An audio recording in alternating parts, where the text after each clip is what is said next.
할렐루야. 네, 하나님의 사랑과 은총이 이 시간 예배 참석하신 우리 모든 분들에게 함께 하시기를 간절히 기원합니다. 오늘 말씀 제가 뭐 따라합니다. 사람들이 좋아하는 사람. 다시 한번요. 사람들이 좋아하는 사람. 네, 오늘은 사람들이 좋아하는 사람이라는 제목을 가지고 함께 은혜를 나누겠습니다. 귀한 말씀의 은혜, 또 말씀의 깨달음이 우리 모두에게 함께 하시기를 간절히 축복하며 기원합니다. 우리는 지금 예수님께서 오심을 기다리는 강림절 또는 대강절을 보내고 있습니다. 예수님께서는 이 땅에 어떤 모습으로 오셨을까? 특별히 구약 성경에는 예수님을 가장 많이 닮은 사람이 누굴까? 오늘 말씀에 나오는 이 요셉, 대부분의 사람들이 바로 이 요셉이 예수님을 가장 많이 닮았다라고 이렇게 표현하고 있습니다. 또 요셉의 인생을 살펴보면 여러 면에서 예수님의 삶과 비슷합니다. 우선 요셉은 어린 시절 형들에 의해서 은 30에 팔려갔습니다. 그렇죠? 은 20에. 예수님은 얼마에 팔려갔어요? 은 30에. 똑같이 예수님도 은 30에 팔려갔고 요셉은 좀 싸게 은 20에 팔려갔어요. 이게 비슷합니다. 또 요셉은 예수님처럼 구약 성경의 구원자의 모습으로 나타납니다. 여러분, 우리가 요셉에 대한 이야기를 읽어보면 이 요셉 때문에 그의 아버지 야곱의 집안 70여 명이 살아남습니다. 그래서 살아남습니다. 또 이 요셉은 애굽 땅의 구원자로 나타납니다. 또 이방 민족의 구원자로 나타납니다. 요즘 말로 말하면 세계를 구원한, 흉년 가운데서 구원한 그런 인물로 등장을 합니다. 구원자의 모습이 들어있습니다. 여러분, 예수님은 어떤 분이십니까? 예수님께서는 온 인류를 구원할 메시아로 이 땅에 오셨습니다. 구원자로 오셨습니다. 요셉과 예수님 구원자의 모습이 비슷합니다. 또 비슷한 것은 비슷한 시기에 본격적인 활동을 시작을 합니다. 요셉은 30세에 애굽의 총리가 됩니다. 예수님께서도 30세에 이제 사생애를 마치고 공생애의 생활을 시작을 합니다. 똑같은 30세에 시작을 합니다. 여러분, 우리가 이 요셉을 통해서 알 수 있는 것은 이 요셉의 특징을 한마디로 표현하면 예수님의 모습을 닮았지만은 요셉은 오늘 말씀의 제목처럼 사람들이 좋아하는 사람이었어요. 우리가 신앙에 대해서 오해하는 경우가 참 많이 있습니다. 하나님을 선택할 것인가, 사람의 뜻을 선택할 것인가. 신앙생활을 하면서 모든 것을 이분법적으로 생각을 해요. 그래서 어떤 사람은 이런 경향이 있어요.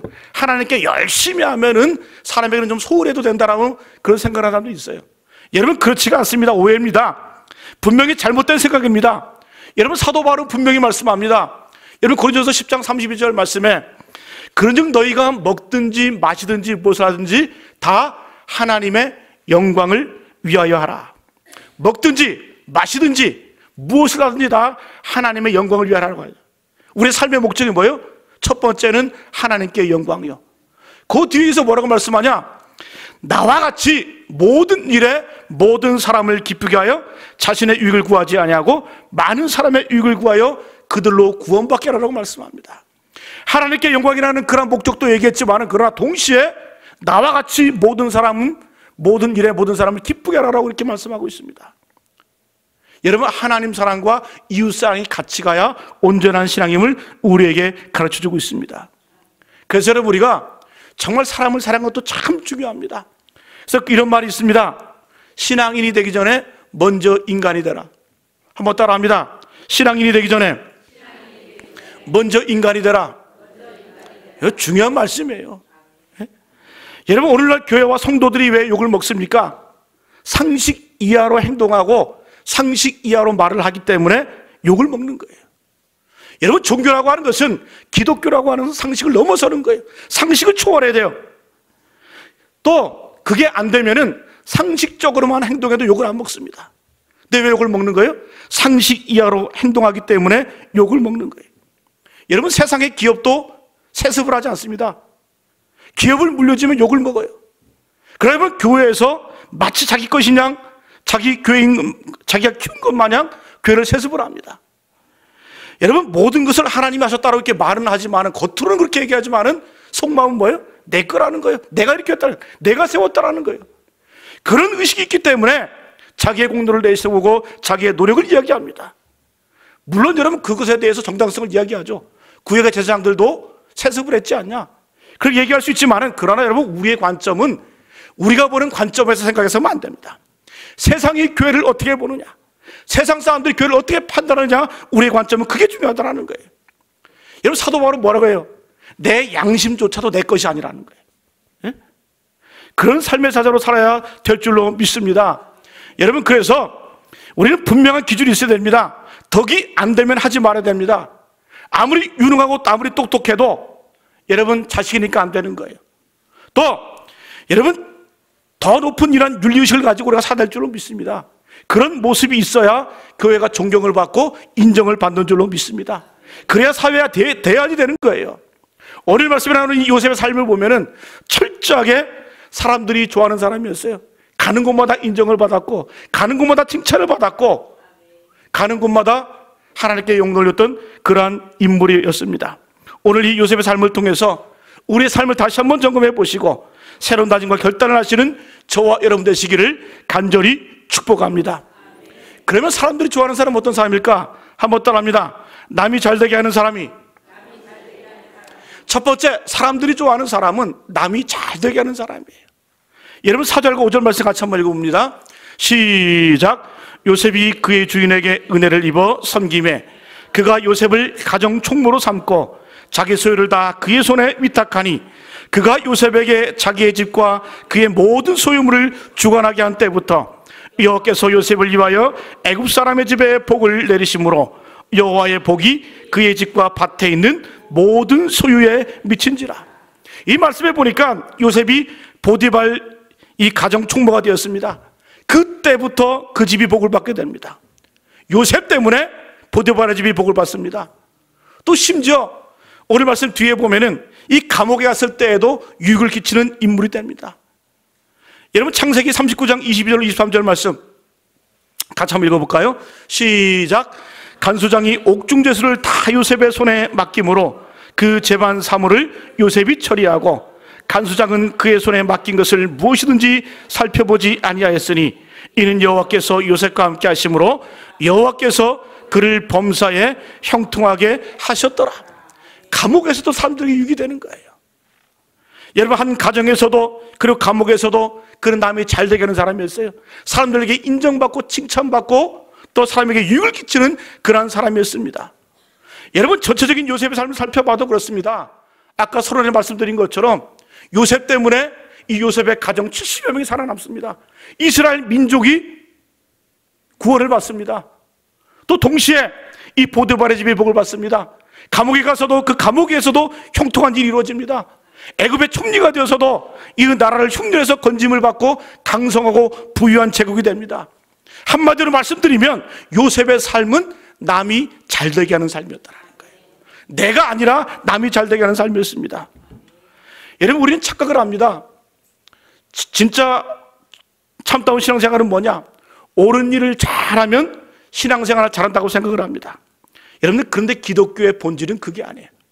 기독교의 본질은 옳은 일하는 게 아니라 사람을 살리고 사람을 세우는 겁니다. 여러분 옳은 것만 생각하다 보면 나는 맞고 너는 틀리다에만 관심을 갖게 돼요.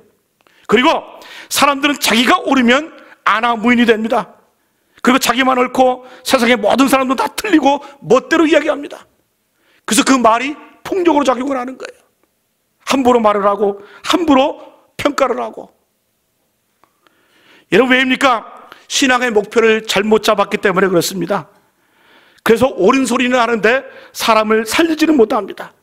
옳은 소리를 하는데 하나님이 싫어하는 교만함이 있다는 거예요. 여러분 기독교의 본질은 살리는 데 있는 줄로 믿습니다. 그래서 우리가 구호가 달라져야 돼요.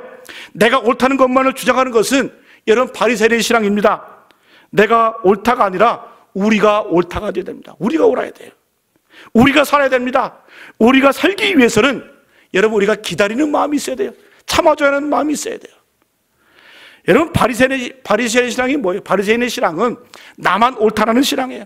나는 성실했다, 나는 충성했다. 더 발전하면은 나만 옳고 너는 틀렸다. 더 심하게 되면 어떻게 되는 줄 아세요? 너는 틀려야만 된다. 이렇게 살아간다는 거예요. 또 그 잘못돼 그 사람을 죽여버립니다. 이런 신앙의 위험이 있어요. 여러분, 그러면서 결국 어떻게 됩니까? 자신이 뭘 잘못하고 뭘 잘못 행동하는지를 모르게 되는 거예요. 여러분, 누가복음 18장 11절 12절 말씀에 보면 바리새인과 세리의 기도가 나옵니다. 같이 한번 읽어볼까요? 시작. 두 사람이 기도하러 11절 12절 같이 한번 시작. 바리새인은 서서 따로 기도하여 이르되 하나님이여, 나는 다른 사람들 곧 토색 불의 가늠하는 자들과 같이 아니하고 이 세리와도 같이 아니함을 감사하나이다. 여러분, 성전에 바리새인과 세리가 기도하러 올라갔어요. 바리새인은 누구예요? 의롭다고 하는 사람이에요. 옳은 일을 행하는 사람이에요. 겉으로 보기에. 세리는 어떻게 해요? 죄인이에요. 무시당하는 사람이에요. 바리새인의 기도를 들어보세요. 어떤 기도예요? 하나님이여, 나는 다른 사람들 곧 토색 불의 가늠하는 자들과 같지 아니하고 여기 있는 이 세리와 같지 아니함을 감사하나이다. 옳은 기도 같죠? 좋은 기도 같죠? 여러분, 이 바리새인의 기도를 보면은 자신의 옳음을 주장하기 위해서 옆에 있는 세리를 죽여버립니다. 여러분, 이건 더 이상 기도가 아니에요. 여러분, 기도조차도 너는 틀렸다, 심화가 말하면 너는 틀려야 돼, 죽어야 한다. 여러분, 기도도 이런 기도 할 때가 있어요. 우리가 여러분들 기도를 한번 다시 한번 점검해 보시기 바랍니다. 자기 성찰, 자기 반성이 없는 기도는 그건 여러분 기도가 아닙니다. 사랑하는 교회 여러분, 여러분 베드로도 보세요. 베드로도 예수님께서 십자가 지신다 그러니까 베드로가 뭐래요? 다 줄을 버려도 나는 줄을 버리지 않겠습니다. 자기가 안 버리면 된다고 말하면 되지. 뭐요? 옆에 있는 쟤들 쭉 보면서 다 줄을 버려도 나는 안 버리겠다. 왜 비교를 합니까? 왜 정죄를 합니까? 여러분, 그런 기도는 틀렸다라는 거예요. 그 예수님이 책망하시잖아요. 여러분, 그래서 기독교는 옳음을 주장하는 게 아니에요. 살리는 거예요. 여러분, 요셉은 사람을 살리는 사람이었습니다. 창세기 45장에 보면은 이제 요셉이 총리가 돼요. 애굽의 총리가 되어서 그의 형들을 만나는 장면이 나옵니다. 딱 만났을 때에 그의 형들은 요셉이 총리가 된 줄을 몰라요. 그때 여러분 요셉이 한 행동을 한번 보십시오. 우리 같으면 어떻겠어요? 만나자마자 내가 요셉이야 하고 드러내겠죠. 그럼 형들을 비판하겠죠. 그러나 요셉은 그렇게 하지 않습니다. 당신들이 팔아먹은 내가 요셉입니다 이렇게 말하지 않아요. 첫 번째는 자기 자신을 숨기기 시작을 합니다. 어떻게 숨기냐? 울면서 울음이 나오지만은 몰래 들어가서 울음을 멈추고 자기를 감춥니다. 또 형들을 첩자라고 이렇게 모함해서 사흘 동안 가두기도 합니다. 또 동생 베냐민을 잡아놓기도 합니다. 또 가나안으로 돌아가는 형들의 자루 속에 은잔을 집어넣어서 자기 자신을 끝까지 숨기고 이렇게 끄는 그런 장면을 보게 됩니다. 왜 그럴까요? 골탕 먹이려고? 괴롭히려고? 피 말려 죽이려고? 그거 아니에요. 형들이 뉘우치고 변화될 시간을 주는 거예요. 여러분 생각해 보세요. 내가 요셉이 하고 나타났으면 어떻게 했어요? 그 즉시로 형들을 만났을 때 자신을 그대로 드러내면은 형들은 어떤 모습으로 나타나는 거예요? 죄인의 모습으로 나타나는 거예요. 죄인이 되는 거예요. 악인의 모습으로 드러나는 거예요. 그 형들은 초라한 모습으로 요셉을 맞이하게 될 겁니다. 요셉은 그걸 바라지 않았어요. 형들이 회복할 시간, 형들이 다시 한번 돌이킬 시간, 변화된 모습으로 하나님의 영광된 모습으로 변화될 시간을 주는 거예요. 그런 기회를 주는 거예요. 기다려줍니다. 이것이 배려와 관심이라는 거예요. 여러분 이런 배려 때문에 실제로 그의 형들은 뉘우치고 변화됩니다. 여러분 한번 볼까요? 창세기 42장 21절 말씀에 시작. 그들이 서로 말하되 우리가 아우의 일로 말미암아 범죄하였도다.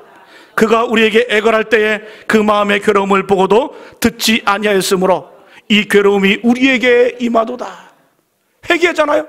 그들이 서로 말하되 우리가 아우의 일로 말미암아 범죄하였도다. 회개하잖아요. 그리고 뭐예요? 그가 우리에게 애걸할 때, 팔려갈 때, 팔지 말라고 애걸할 때 그 마음의 괴로움을 보고도 듣지 아니하였으므로 이 괴로움이 우리에게 임하도다. 회개하는 겁니다. 뉘우치는 거예요. 또 여러분 42장 22절에도 보면 이제 루벤이 말합니다. 같이 한번 읽어볼까요? 시작. 루벤이 그들에게 대답하여 이르되 내가 너희에게 그 아이에 대하여 죄를 짓지 말라고 하지 아니하였더냐? 그래도 너희가 듣지 아니하였으므로 그러므로 그의 핏값을 치르게 되었도다 하니, 자기 죄를 깨닫고 그 원인을 분석을 하는 거예요. 변화되는 거예요. 뉘우치는 거예요.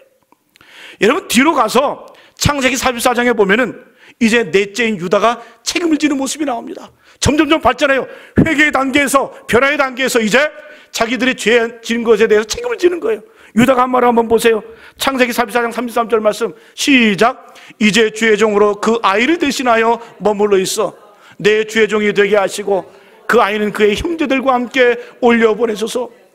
베냐민이 잡혀있는 그 모습을 보고 유다가 뭐라는 거예요? 나를 대신 잡고 내 막내 베냐민은 형들과 함께 돌려보내달라는 거예요. 뭐예요? 멋진 모습이죠. 책임지는 모습이죠. 이러한 여러분 변화의 과정을 기대하면서 요셉은 기다리고 있는 거예요. 배려와 관심을 가지고 기다리는 거예요. 이게 뭡니까? 이게 사람을 살리는 거예요. 이게 기독교의 본질이고 교회의 본질인 줄로 믿습니다. 여러분, 요셉은 이러한 회개와 회복의 모습을 본 이후에 이제 드디어 자기의 정체를 드러냅니다. 형들이 부끄럽지 않게, 형들이 돌이키는 그 시간을 주면서 그는 이제 드러냅니다. 그래서 기독교는 공동체적인 것입니다. 나만 사는 것이 아니라 우리가 함께 사는 거예요. 주기도문에 뭐라고 해요? 하늘에 계신 나의 아버지요? 이렇게 하죠. 하늘에 계신 나의 아버지 이렇게 하죠. 하늘에 계신 우리 아버지인 거예요. 나만 사는 게 아니에요. 나만 옳은 게 아니에요.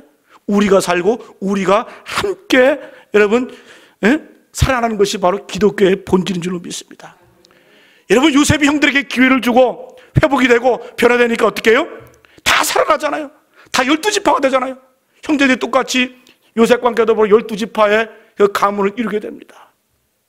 여러분, 이게 바로 요셉의 모습인 줄로 믿습니다. 요셉에게는 돈이 주어졌습니다. 권력이 주어졌습니다. 힘이 주어졌습니다. 그러나 그 힘을 가지고, 권력을 가지고, 돈을 가지고 사람을 죽이는 일을 하지 않았어요. 사람을 무시하지 않았어요. 함부로 깔보지 않았습니다. 어떻게 했어요? 그걸 가지고 사람을 살리는 일을 했습니다. 창세기 45장 5절 말씀 같이 한번 읽어볼까요? 시작. 당신들이 나를 이곳에 팔았다고 해서 근심하지 마소서, 한탄하지 마소서. 하나님이 생명을 구원하시려고 나를 당신들보다 먼저 보내셨나이다. 내가 총리가 된 이유가 뭐냐? 내가 권력을 가진 이유가 뭐냐? 내가 힘을 가진 이유가 뭐냐? 이거였다라는 거예요. 하나님이 생명을 구원하시려고, 살리려고 나를 이렇게 만드셨다라는 거예요. 정죄하려고 이렇게 이런 기회를 주신 게 아니라는 거예요. 나를 살리고 나를 회복시키고 우리를 구원하시기 위해서 하나님이 이렇게 하셨다는 것을 고백하고 있습니다. 우리 여러분 7절 말씀도 계속해서 읽어봅니다. 시작. 하나님이 큰 구원으로 당신들의 생명을 보존하고 당신들의 후손을 세상에 두시려고 나를 당신들보다 먼저 보내셨나이다. 하나님이 큰 구원으로 당신들의 생명을 보존하시고 그것뿐만 아니라 당신들의 후손을 세상에 두시려고 나를 당신들보다 먼저 보내셨나이다. 이게 요셉입니다. 사랑하는 교회 여러분, 공동체 안에서 성도가 죄를 범죄하면 어떻게 말하고 나와 있어요? 그대로 폭로해라? 그대로 정죄하라? 아니에요. 회복의 기회를 주십니다. 여러분, 마태복음 18장을 우리는 공동체 설교라고 말해요. 한번 공동체 마태복음 18장 15절 10절 말씀, 형제가 죄를 범하면 어떻게 하는지 한번 읽어봅니다. 시작. 내 형제가 죄를 범하거든 가서 너와 그 사람과만 상대하여 권고하라. 만일 들으면 내가 내 형제를 얻는 것이요, 만일 듣지 않거든 한두 사람을 데리고 가서 두세 증인의 입으로 말마다 확증하게 하라. 만일 그들의 말도 듣지 않거든 교회의 말하고 교회의 말도 듣지 않거든 이방인과 세리와 같이 여기라. 형제가 범죄했습니다. 죄를 범했습니다. 어떻게 하라는 거예요? 그대로 폭로해라? 그대로 정죄하라? 아니에요. 먼저 1대1로 가서 확인해 보라는 거예요. 그게 맞냐? 확인해 봐서 뉘우치면은 그 형제를 살리라는 거예요. 살리는 거라는 거예요. 또 1대1로 가서 말을 안 들으면 두세 증인의 입으로 가서 증인을 세워서 권면하라는 거예요. 그래도 말을 듣지 않으면 어떻게 하라? 교회의 이름으로 가서 권면하라는 거예요. 그래서 결국 말을 듣지 않고 돌이키지 않으면 어떻게 하나요? 이방인과 세례와 같이 버리라는 거죠. 몇 번의 과정이 거칩니까? 3번의 과정을 거쳐지는 거예요. 정죄하기 위해서 이 3번의 과정을 거치는 게 아니에요. 뭐하기 위해서? 살려내기 위해서, 살리기 위해서 이러한 과정을 거치라는 거예요. 여러분, 그대로 폭로하는 것, 그대로 정죄하는 것, 그것을 보면 패역한 혀입니다. 잠언서에 보면 하나님께서 그 패역한 혀는 베어버리신다고 그랬어요. 그런 혀는 여러분 폭력이에요. 사람들에게 변명할 수 있는 기회를 주지 않는 거예요. 회복할 수 있는 기회를 주지 않는 거예요. 여러분, 18장 14절에 분명히 말씀합니다. 이와 같이 이 작은 자 중에 하나라도 잃는 것은 하늘에 계신 너의 아버지의 뜻이 아니니라. 하나님 아버지의 뜻은 한 사람도 잃어보지 않는 것, 이것이 바로 하나님의 뜻을 우리에게 가르쳐주고 있습니다. 여러분, 요셉은 기다려주는 사람이었어요. 남을 정죄하기 이전에, 그의 형제들을 정죄하기 이전에 그 사람의 상황을 먼저 헤아리고 회복을 기다리고 변화를 기다리고 뉘우칠 때까지 기다리고, 그러면서 온전히 회복될 때까지, 하나님의 영광스러운 모습으로 변화될 때까지 기다려주는 그런 여유와 여백이 있었습니다. 그래서 사람들이 좋아하는 거예요. 사랑하는 여러분, 요셉처럼 사람들이 좋아하는 사람 되시기를 간절히 축복합니다. 두 번째 한번 따라합니다. 즐겁게 일하는 사람을 사람들은 좋아한다. 사람들이 좋아하는 사람, 즐거움으로 일하는 사람을 사람들은 좋아합니다. 여러분, 요셉은 그의 인생 가운데 인간이 경험할 수 있는 악조건을 다 경험했어요. 뭐 했습니까? 타양살이 했습니다. 어렸을 때부터. 그 다음에 그게 부족해서 종살이를 했어요. 종살이를 하다가 심지어 감옥살이까지 했어요. 여러분, 보통 사람 같으면 자살할 일이에요. 그러나 요셉은 한 번도 비관하지 않습니다. 그 비결이 뭘까요? 바로 하나님이 주신 꿈 때문인 줄로 믿습니다. 그래서 그는 눈물 나는 타양살이도 힘든 종살이도 억울하게 감옥살이 하는 것도 하나님의 꿈을 이루기 위한 과정으로 본 거예요. 과정으로 보았기 때문에 그는 즐겁게 충성을 다해서 일할 수 있게 된 줄로 믿습니다. 종살이를 하면서도, 감옥살이를 하면서도, 남의 집살이를 하면서도 그는 일을 즐기는 모습으로 일을 했습니다. 요셉의 즐거움이 무엇이었을까요? 자기를 위해서가 아니에요. 주인의 재산이 늘어나는 것을 보고 기뻐했어요. 주인이 잘 되는 것을 보고 기뻐했어요. 이게 요셉의 즐거움이었습니다. 그러니까 요셉은 다른 사람들이 잘 되기를 바라고 다른 사람들의 유익을 위해서 사는 그런 사람이었어요. 여러분, 창세기 12장에 보면은 하나님께서 아브라함을 부르시면서 너는 복의 근원이다라고 말씀하시죠. 여러분, 이 창세기 12장에는 두 가지 복을 언급하고 있는데 큰 복과 작은 복을 언급을 합니다. 큰 복은 어떤 복일까요? 큰 복은 주는 복을 말합니다. 작은 복은 받는 복을 말해요. 여러분, 하나님께서 아브라함에게 약속하신 복은 작은 복이 아니에요. 내가 받는 복이 아니에요. 뭐예요? 주는 복을 말씀하고 있는 거예요. 주는 자가 복되다고 말씀하신 거예요. 여러분, 하나님께서 아브라함에게 원하시는 것은 너는 복을 주는 사람이 되어라. 살리는 사람이 되어라. 복의 근원이 되어서 너 때문에 나라와 민족의 복을 받는 그러한 사람이 되거라라고 말씀하셨습니다. 여러분, 하나님께서 우리에게 주시고자 하는 복은 뭘까요? 바로 이런 복이에요. 받는 복이 아니라 하나님이 우리에게 주시고자 하는 복은 사람을 먹이고 살리고 입히는 그러한 복을 우리에게 주시는 줄로 믿습니다. 그러나 우리의 관심은 뭐예요? 주는 복보다는 받는 복에 더 관심이 많아요. 마치 5,000명을 먹이는 사람이 되기 원하는 5,000명분을 혼자 먹고 사는 사람이 되기를 원하는 거예요. 잘못된 겁니다. 이렇게 이것을 깨지 않았기 때문에 우리 신앙의 성장이 없고 성숙이 없는 거예요. 열매가 없는 겁니다. 여러분, 복은 나가는 겁니다. 우리는 전통적으로 예로부터 복이 나가는 것에 대해서 재수없다고 생각했죠. 그죠? 복 나간다, 막 문 닫아라 그러잖아요. 그죠? 네? 그 이빨, 앞니가 이렇게 좀 벌어져도 그 벌어진 앞니 사이로 복이 나간다 그러잖아요. 그래서 전 그것 때문에 치과 가서 교정받는 사람 봤어요. 복 나갈까봐. 얼마 안 벌어졌거든요. 이빨 보니까, 앞니 보니까. 근데 갈라진 이빨 틈 사이로 복 나간다 그래가지고 이빨 교정하더라고요. 또 어떤 분들은 막 다리 떨고 이렇게 있으면은 야, 이 자식아, 복 나간다. 3년 재수 없다. 예? 다리 좀 떨지 마라. 저희 아버지도 그러시더라고요. 복 나가게 달 떨고 다는지 앉았다고. 여러분, 진짜 복은 뭔 줄 아세요? 나가는 복이 진짜 복이에요. 내가 복이 되어서 복을 주는 게 진짜 복이에요. 저는 오늘 본문의 요셉을 보면서 참 좋아요. 부러워요. 예? 부러움을 넘어서 존경스럽기까지 합니다. 왜요? 요셉의 복은 어떤 복이에요? 남이 잘되게 하는 복이었고, 남에게 주는 복이었고, 요셉 때문에 많은 사람이 복을 받았습니다. 요셉이 보디발의 장군의 집에 가면 보디발이 요셉 때문에 복을 받았습니다. 요셉이 애굽을 가면은 애굽이 요셉 때문에 복을 받았어요. 요셉이 감옥에 가면 이 요셉 때문에 감옥이 복을 받았어요. 간수장이 복을 받았어요.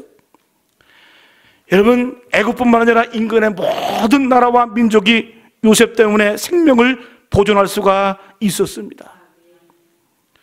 여러분, 우리가 정말 이 땅을 살아가시면서 나 자신을 넘어서, 가족을 넘어서, 이웃을 넘어서 세계를 품는 그런 축복의 사람이 되시기를 간절히 축복합니다.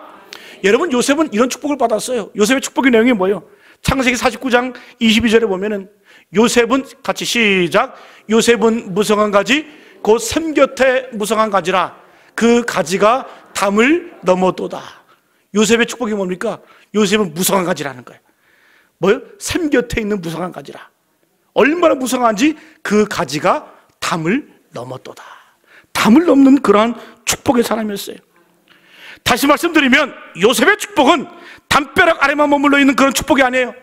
내 가족, 내 새끼, 내 가족만 챙기는 그런 축복이 아니라 무성한 가지가 되어서 담을 넘는 그러한 축복의 사람이었습니다. 요셉의 축복은 가족을 넘어서 이웃에게 확대되었습니다. 이웃을 넘어서 민족을, 세계를 넘나드는 그런 축복의 사람이 되었다는 거예요. 여러분, 요셉처럼 우리 교회 때문에, 나 때문에 어려운 이웃들이 희망을 갖게 되시기를 간절히 축복합니다. 이런 삶을 살게 되기를 간절히 바랍니다. 저는 마지막으로 우리 모두 이런 꿈이 있었으면 좋겠어요. 한번 따라합니다. 남에게 부러움의 대상이 되지 말고 존경의 대상이 되자. 그랬으면 좋겠어요. 부러움의 대상이 되지 말고 존경의 대상이 돼야 돼요. 여러분, 저도 좋은 집에 가보면은 좋은 집에 살고 싶어요. 야, 집 좋다. 예? 제가 예전에 전액교회 있을 때 별장을 가봤어요. 초대를 하더라고요. 양평에 있는 별장에. 아, 정말 좋더라고요. 인테리어를 독일에서 공수해 가가지고 인테리어를 다 했어요. 대리석으로 다 깔고. 그거 보니까 정말 부럽더라고요. 야, 돈이 좋긴 좋구나. 그런 집 보면 그런 데 가서 살고 싶어요. 또 좋은 차를 보면 좀 타고 싶어요. 야, 나도 이런 차 한번 타봤으면 얼마나 좋을까. 부러움이 있어요. 또 목사이기 때문에 큰 교회 목회하시는 목사님들 보면 부러워요. 아, 나도 저런 큰 교회 좀 해보고 싶다. 부럽다. 근데 솔직히 존경스럽지는 않아요. 부럽기는 해. 근데 존경하고 싶은 마음은 없어요. 여러분, 진짜 부러운 게 뭔 줄 아세요? 멋지게 사는 사람들. 자기 권리 포기하고 자기를 내어주고 남에게 복이 되어주고 기쁨이 되고 살리는 그런 인생 사는 사람, 그런 분들 보면은 부럽다 못해 존경스럽고 정말 멋져요. 그렇게 살고 싶어요. 여러분, 우리는 부러움의 대상이 되면 안 돼요. 존경의 대상이 되어야 될 줄로 믿습니다. 여러분, 요셉은 부러움의 대상이 넘어서 존경의 대상이 되었어요. 요셉처럼 남을 세워주고 다른 사람들에게 덕을 끼치는 그러한 삶을 살 때 우리가 존경의 대상이 될 줄로 믿습니다. 사람들이 좋아하는 사람이 될 줄로 믿습니다. 오늘 말씀을 정리합니다. 여러분, 요셉의 삶을 한마디로 말씀드리면 사람들이 좋아하는 삶이었어요. 사람들이 좋아하는 사람이었어요. 사람들이 좋아하는 사람은 어떤 사람일까? 남이 잘되게 하는 사람, 남을 정죄하지 않고 품어주고 세워주고 기다려주고 회복될 때까지 배려해주고 관심을 가져주는 것, 이게 여러분 남이 잘되게 하는 사람이에요. 두 번째, 요셉은 기쁨으로 즐겁게 일하는 사람이었어요. 종이 됐든지 간에, 감옥에 있든지 간에, 애굽의 총리 있든지 간에, 예? 그런 즐겁게 일했어요. 왜? 받는 것보다 주는 게 기뻤기 때문에. 내가 받는 복보다 나를 통해서 다른 사람들이 복을 받는 것을 기뻐했기 때문에 담을 넘는 축복이었어요.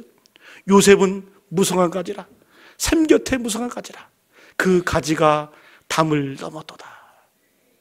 저는 요셉의 축복을 묵상하면서 야, 정말 아름답다. 정말 아름답다. 정말 부럽다. 정말 존경스럽다. 나도 이렇게 살 수 있으면 얼마나 좋을까. 요셉은 샘 곁에 가지라.